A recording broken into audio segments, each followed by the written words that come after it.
Well, welcome everyone as we begin chapter 23 in Proverbs. Many of you are already at the time that we're almost at the end of Proverbs.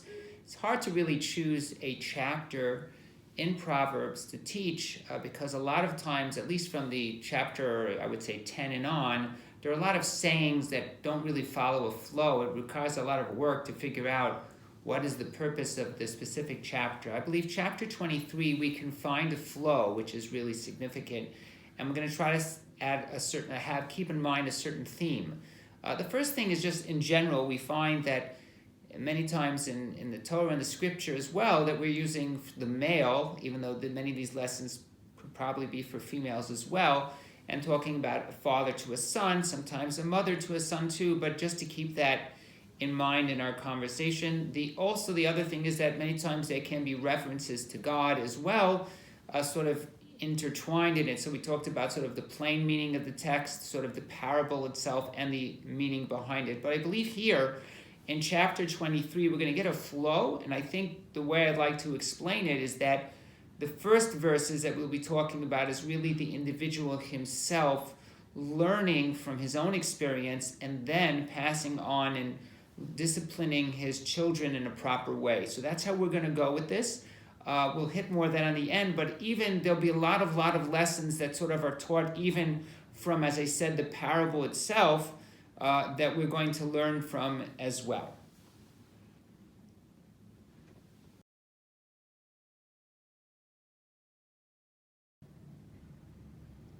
Great, so we're going to use the sheets that you have already used, and we're going to read verse by verse and then give some explanation. I know this is sort of an old English, but I felt it was the best explanation I can have, that it can really get out to you, and so some of those languages sometimes is a little bit difficult. But we're going to really look now at chapter 23, verses 1 through 8 with a certain theme and share some ideas. So the beginning begins, "When thou sittest to eat with a ruler, consider well him that is before thee." What does that really mean? So know if the person that you are sitting with has a good eye or not. Don't physically rush to eat by this ruler, by this king, or the person that you're sort of connecting to, whether it be in a business situation or in the government situation. Somehow you are at this table with this ruler. And it's very fascinating what verse 2 says. "And put a knife to thy throat if thou be a man given to appetite." So literally putting a knife to one's throat sort of threatens oneself and says, really, don't eat right away. But it's like placing a knife to yourself. Hold back. Don't eat right away.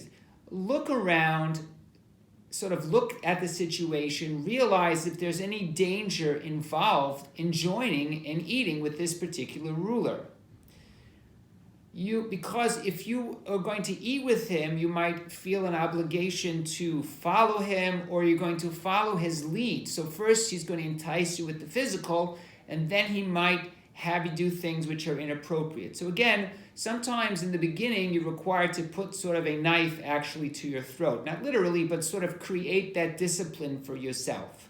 Verse 3 says, "Be not desirous of his dainties," or desirous of his dainties, "seeing they are deceitful food." So anyway, just from a perspective in general, like a person who's worried about their health and basically their weight, sometimes, don't be sort of, wow, that looks so good, that cake looks great. Now you have to look at the calories behind it. But understand that the delicacies, who are they coming from? And therefore be careful. Be careful the treats that the person is actually giving you.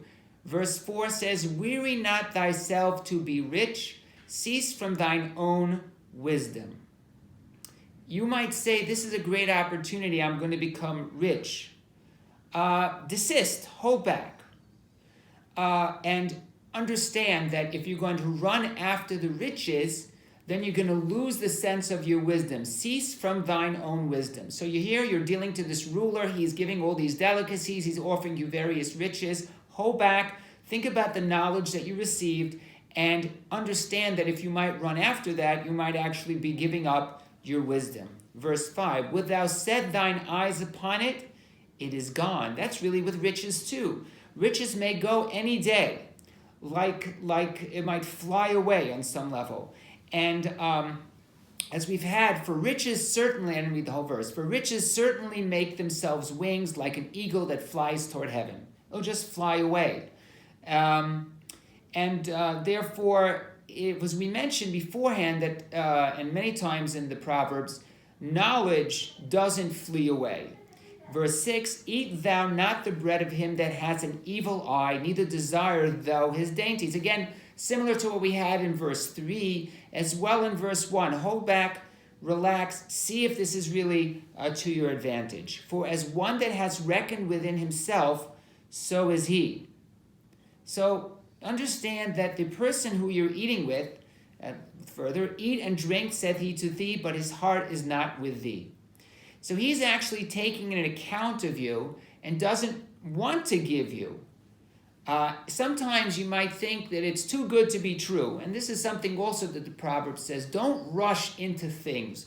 Really think things out. If a person's offering you a free lunch, be careful what they're actually offering you. The morsel which thou hast eaten shall thou vomit up and lose thy sweet words. That's verse 8. You will have wasted words. You make a deal and then you realize that you're in a deal that you didn't want to be in the first place. So it's very important with regards to one's knowledge, who you're learning from, what you want to teach and who you want to actually teach you. Are they willing to answer your questions? Are you wasting your time? So here is the question, the education that you'd like to receive from individuals. From this person who's offering all these delicacies, hold off, wait a minute. It seems so sweet, it seems so luxurious, but what actually are you getting into? Allow sometimes to take a knife to your throat and hold back for a moment. Assess the entire situation. Allow the knowledge that you have received beforehand to assist you and not to be blinded by all this wealth.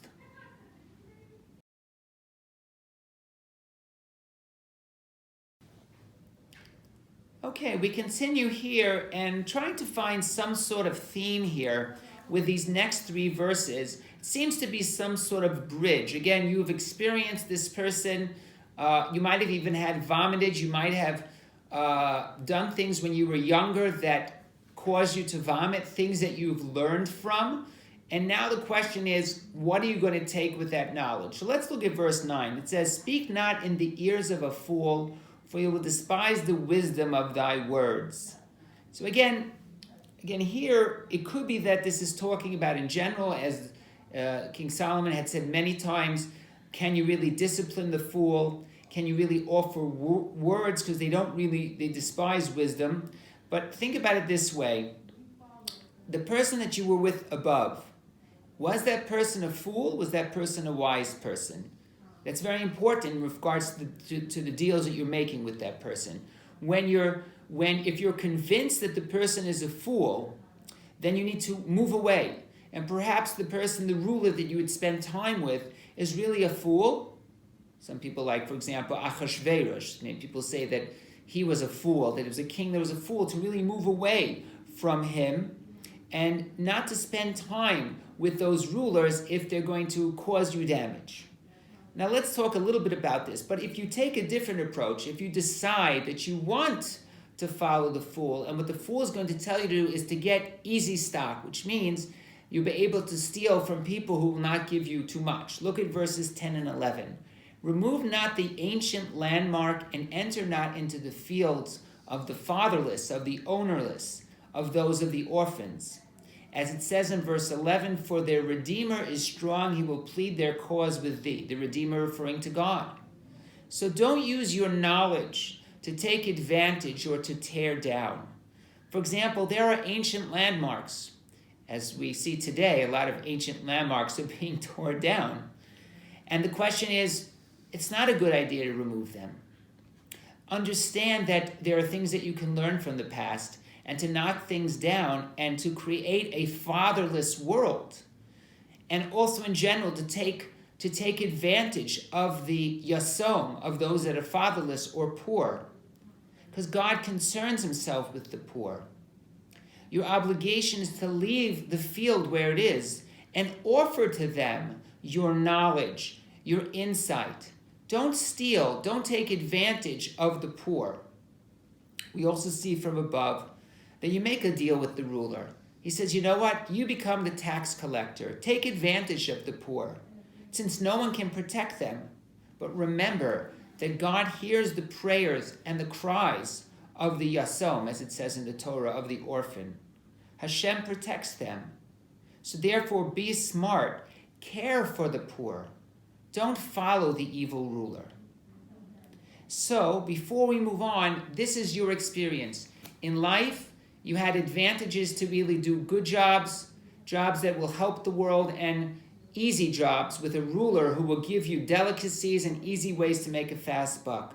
The reality is that that's going to not make you a person of knowledge, and it will not make you a person ready to pass down and be concerned with the ancient landmarks, the sections of people's homes, and also when the time comes for your own home.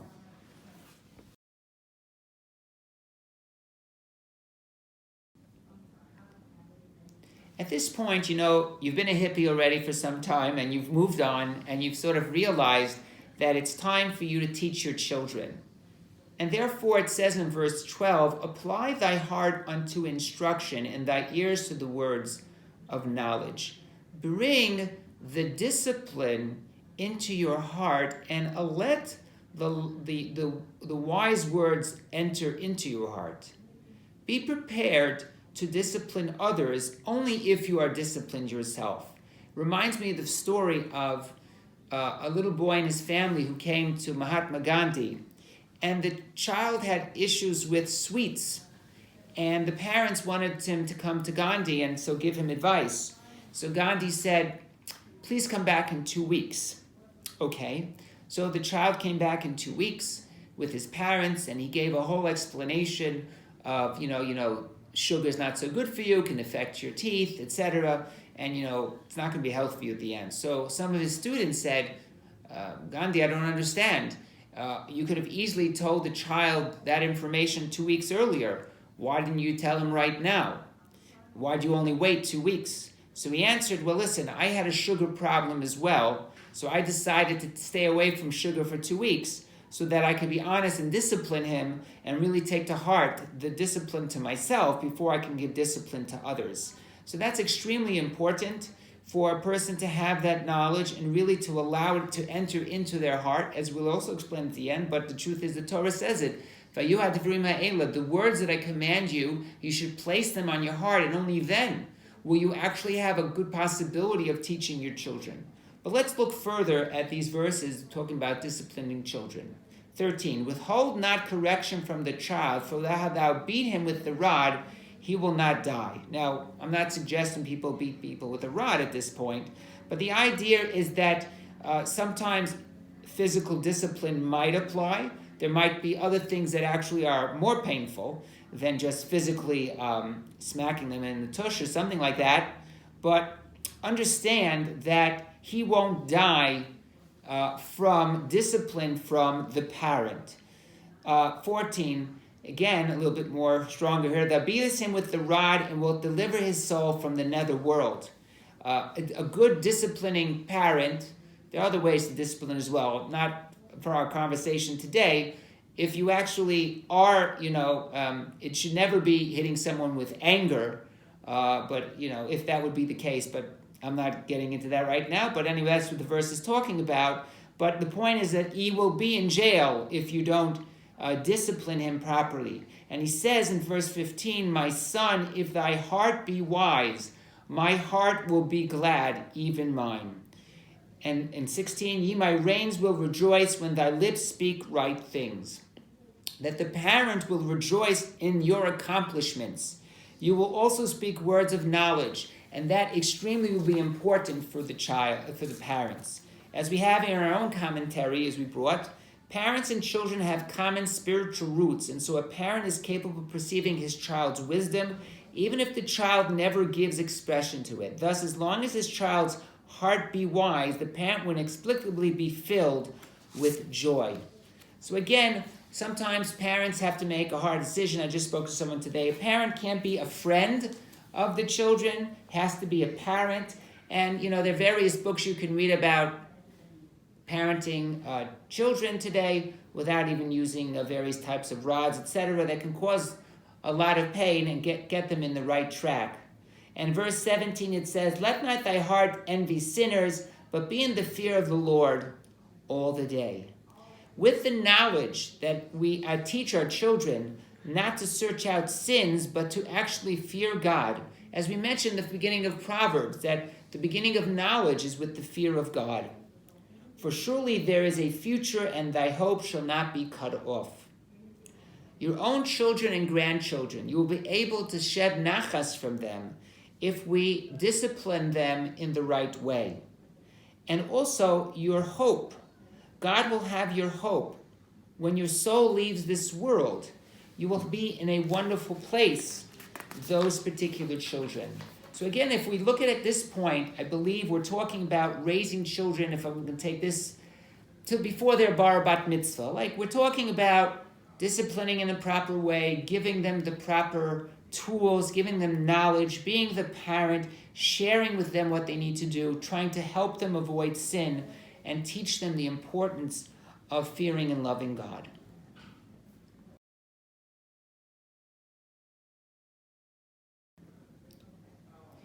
At this point, I'd like to take this parable and what is said here by King Solomon, that we're really talking now about a child sort of about in high school age, and what is really, basically the physical becomes more enjoyable. And you know what? Children do make mistakes, and that's really part and part of what a child. So a parent creates a sort of a place, a safe place, or a broad place for them to experiment, or a laboratory where they make mistakes where it's not too damaging. And that's what a parent has to try to do. So, and therefore there might be a sense of gluttoness, or as we say over here in 19, "Hear thou, my son, and be wise, and guide thy heart in the way." We want to create children that are able to make decisions on their own, where they're able to think about what they learned and be able to take those lessons with them. But you know what? Children start growing, there are challenges, and one of them, at least according to the Proverbs here, as it says in verse 20, "Be not among wine bibbers," what a great word, "among gluttonous eaters of flesh, for the drunken and the glutton shall come to poverty, and drowsiness shall clothe a man with rags." This is similar to the Torah talking about the ben sorer marer, the rebellious son, who will become poor. He's hanging out with gangs. He's thinking that he can, again, something that the father realized some point in his life, that it didn't make sense for him to be the ruler's tax collector, or to take advantage of the poor. But the development of the child sort of desiring a little bit to drink, a little to have fun, a little not to be as disciplined. And that's really what happens when they start getting a little bit older, and they want to sort of rebel a little bit, so they want to try to expand. So this is what's happening here to this child. Here, at least according to the Proverbs, he is sort of running after the physical, here at least with regards to food and to wine, and just starting that, and therefore try to help the child, try to give him the knowledge to make the right decisions.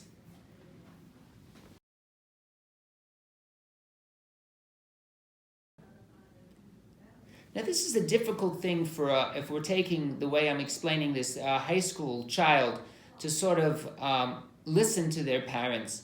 A relationship must be created, a relationship of love.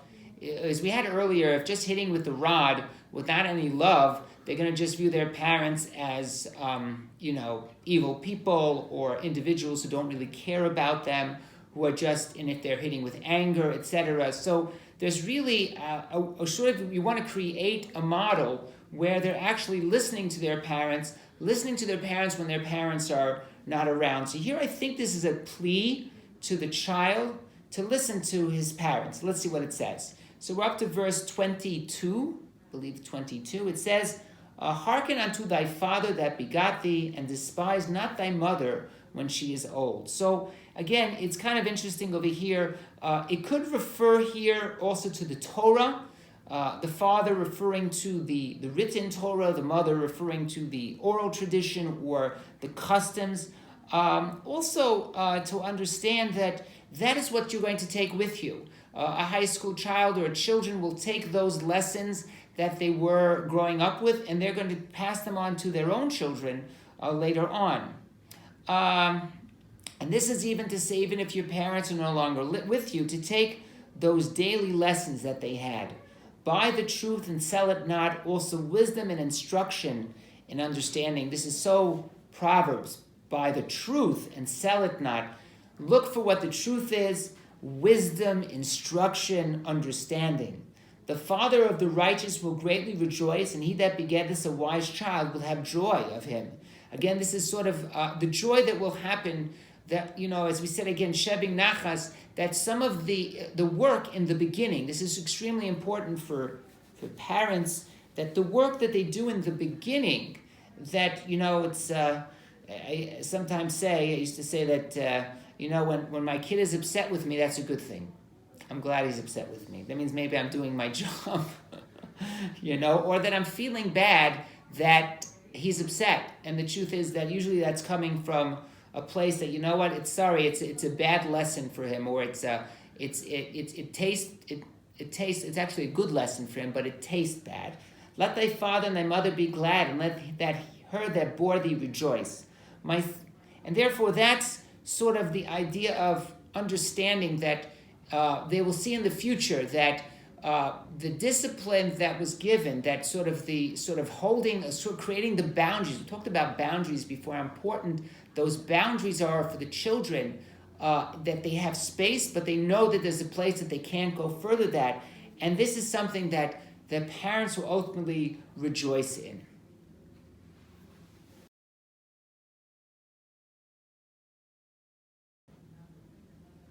I think at this point, I'd like to take the parable here, is that our child has gone on to high school, he's finished high school, and now the child is going on to college. They didn't have college back then. Gymnasium is what they used to call it in Greek. But the fact is that, and what are the enticements? Many parents, they feel, they're 18, let them go. That's a whole nother discussion for another time. But really what happens is many children are put in environments where it's new for them, and they can be enticed. They can be enticed in various ways. They can be enticed, at least we're talking about men or women, by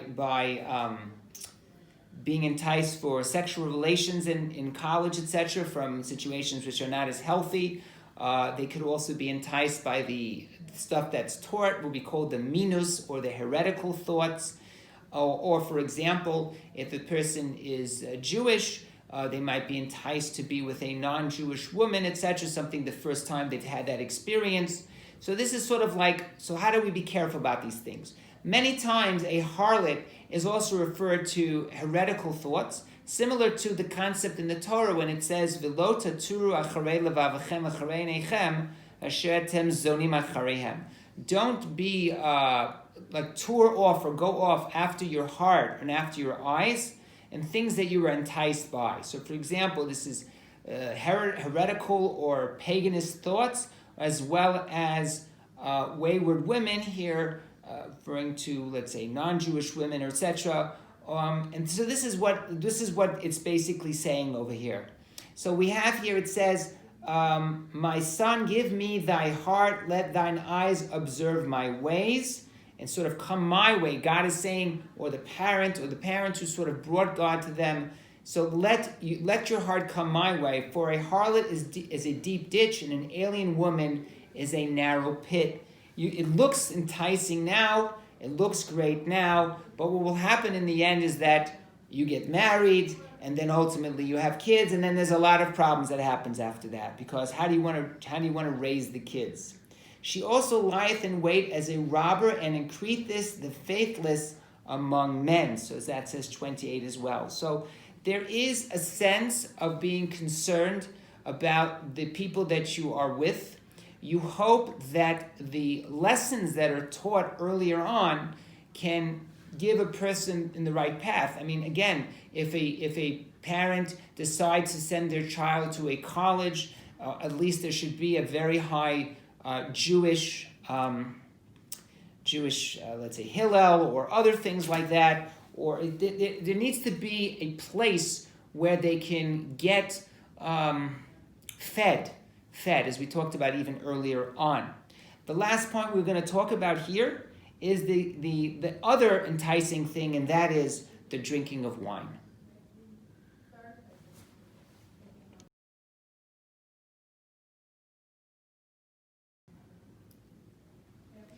I think it's fascinating here is that we're going to look at the concern of drunkenness, which occurs on college campuses. Big problem, as we even know in our country, that it's prohibited to drink until you're actually 21. But again, there seems to be that many children, they're away from home, they decide that it's something they want to do, and this is something that happens. What I think is amazing here is one of the commentaries about how this is very similar of people who are involved in AA and other situations where Alcoholics Anonymous and sort of the problems that are dealt with regards to being sort of addicted to drinking, and even today, which is even back then, they didn't even have the ability to distill alcohol that way, so that they only had wine, and even then people became drunkards, and today how much higher content is the alcohol. But I'll read the first two words and then I'll read the commentary that you have in your notes. Just speaks about to how a person can see a home that is ridden with drunkenness. So you don't want a situation where a child becomes drunken in the college, creates a habit, ultimately gets married and brings that to his home and causes tremendous amount of difficulty for his or her family. So look at verse 29 and 30. Who cries, woe, who alas, grief, who has contentions, who has raving chatter, who has wounds without cause, who has redness of eyes, they that tarry long at the wine, they that go to try mixed wine. Let me read to you what we have here in our notes. A person who has taken to drinking harms the members of his household, his relatives, and his acquaintances. This is illustrated by the verse's 6 clauses. The members of his household experience woe when he stops earning a livelihood, and grief when they go hungry. His relatives experience contention when they quarrel with him, and in his absence incessantly chatter about his misbehavior. His friends and family suffer physical wounds when they encounter him in the midst of one of his drunken rampages, and their eyes become red and weary when others ridicule him in public. Again, this is also telling the parent that you need to create early on a certain level of discipline, fear of God, love of knowledge and understanding, so that a person perhaps who feels distraught, who has nothing inside to keep them close to the family, to the traditions, could sadly go off on a path of drunkenness. Now, there are many reasons why a person can go off to drunkenness. I'm just quoting one concept. But the idea, as we mentioned, that it will pain the entire family and cause tremendous pain for generations to come. Let's continue with the rest of the verses of the chapter, starting with verse 31. Look, not thou upon the wine when it is red, when it giveth its color in the cup, when it glideth down smoothly. When a person drinks, they're easy to sin. I think they call it their guard is down, and terrible things happen. And we know this is truly with drugs and many types of other types of alcoholic beverages. At the last it biteth like a serpent, and stingeth like a basilisk. Wow, basilisk? Oh, sounds like Harry Potter. No, but the point is it's some sort of the serpent, and the venom that happens. And it's very hard to remove that. That's how addiction occurs. Thine eyes shall behold strange things, and thy heart shall utter confused things. You'll say terrible things. You will say things you never wanted to say. 34, yea, thou shalt be as he that lieth down in the midst of the sea, or as lieth upon the top of a mast. You'll be going crazy. There's going to be winds and everything else. But what happens? Verse 35, they have struck me, and I felt it not. They have beaten me, and I knew it not. When shall I awake? I will seek it yet again. That will happen is the drunkard will want to go for more, want to have more to drink. And ultimately, he can't stop, and he waits for the next time he goes to sleep, and all he thinks about is that drunkenness. This is the sadness of such a disease, such an addiction that can occur if a person begins drinking as part of their life, and ultimately it's very hard to leave that. So where did we go with chapter 23? We talked about the need for parents to be good role models. That's true for parents, grandparents, uncles, aunts, etc. To live a life of honesty, Torah, discipline. This is how it passes down to the next generation. And it's important that you take it to heart, that you actually mean it. It doesn't become a rote thing, so that children see, oh, he's just going through the motions. What is really important to them? So this is an idea. So, and it tells us to find teachers that care and prepare a person for an environment that will be enticing. The world is very enticing. There are physical desires, sensual desires, heretical desires that are out there.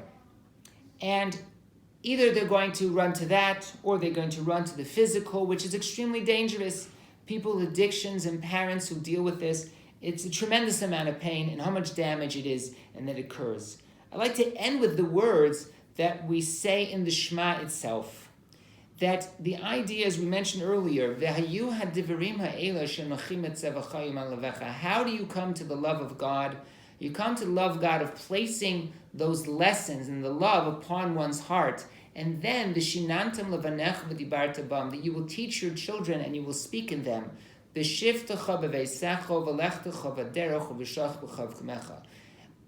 The life of knowledge, the life of Torah, is a life that imbues all your life. It's not just something, I do in the synagogue, I come home, and then there's nothing to do with it. It's something that is really important to you. It really plays a role in your life. And this is, I think, what Proverbs is saying. Even in our later life, the idea is to show our grandchildren how important, a life of discipline, a life of love, a life of meaning. All these things stem from the person themselves actually placing those things on their heart. Thank you all for listening, and thank you so much for continuing to learn Proverbs throughout this month.